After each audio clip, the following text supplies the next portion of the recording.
twari dufatira kungurana igihugu c'Uburundi cyane cyane mu by'ubutunzi. Igihugu urabona amakungu FM gikunda kuvuga ko ari cyo cambere gikenye kw'isi.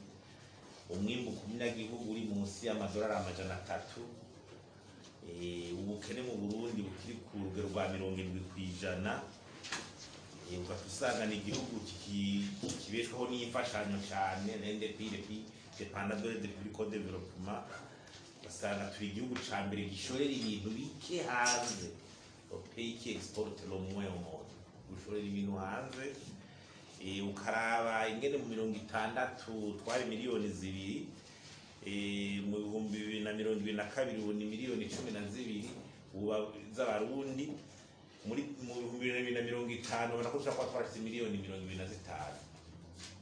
Kera umurundi wasanga afise hegitari irenga lima mugabo uravye moyenne ni hegitari igice c'hegitari ahesha ariko biramanuka munsi y'igice c'hegitari basanga sifase kivame aho umuntu ashobora kurima ni munsi y'igice c'hegitari tutavuze 30% n'abarundi bo hatamasi bari n'abarundi. Urumva rero inama nkiyo kwa bwatwimbiye tuti none mbega muri iyo myaka tugiye kubaho gute ingorane zitwugarije ubu mbego tugiye ku miliyoni 25 muri iyo myaka iza urugwaruka ruzorumishira iminwa tuzogaburira izogumigwira byatanguye gusa n'ibigorana ubu.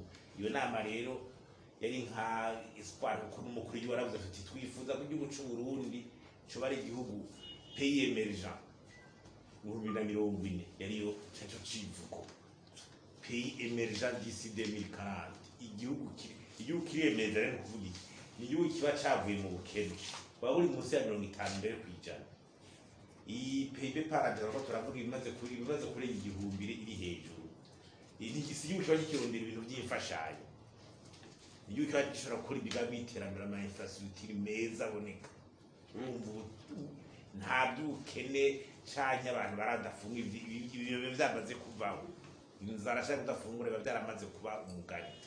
Urumva niyo twari ko turaje. Hanyuma rero iyo nama kandi twashimye inama yakoranije inzego z'igihugu umukuru y'ugari hari bari ubwa mbere tubonye n'inama umukuru y'washiye kuciramwo iminsi 3 akurikira byose abahinga bakavuga bagatanga ivyegeranyo ivyumviro bikomeye abahinga bari hanze kandi b'abarundi.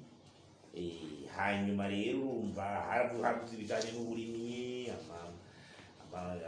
ubutare ubukerarugendo tourisme ijanye n'indero abikora utwabo secteur privé ijanye n'ama infrastructure ijanye n'intwari bereye.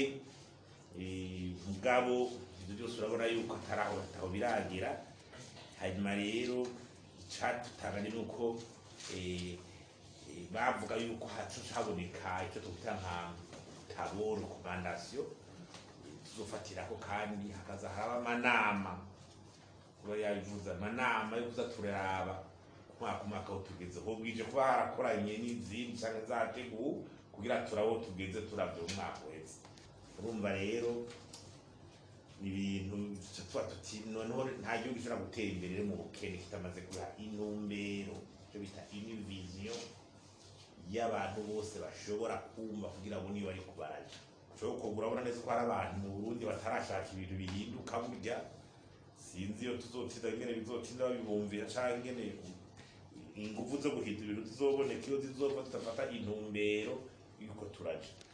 Mu kiganiro giheruka mbere cyo bundi twanabwiye tuti twitwana ko cyo bita vedo ute ko tubona ibintu byajyamye upapuro rw'inzira maze ko tubisubiramo dusaba mu kwakura cyara kuri kwa nouvelle de gouvernance yindi ngingo cyane njanye n'intwari ibere turabisubira kumenya icoza n'ubutunzi mu gihugu n'ingenda turagurara. Igihugu kiragira ico bita potentialité zacu. None potentialité z'u Burundi ntizizwi. Mu bisanzwe Burundi bwari bufise iki ni igihugu gifise ibiyaya ni igihugu imvura igwa n'ama potentialité. Uburundi ni igihugu gifise ubutare. Uburundi ni igihugu gifise donc potentialité touristique niniya.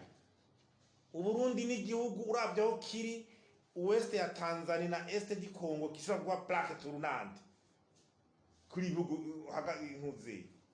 Ivyo ni ibintu tumaze kwerekana igihugu Burundi gishobora potentiel d'exportation dushobora gushorera amafi hanze, dushobora gushorera iby'ikiyaga ca Tanganyika, dushobora gushora iyo kawa, dushobora gushora ubwo butare, dushobora gushora ivyamwa vyiza biryoshe, donc potentiel d'exportation yahari.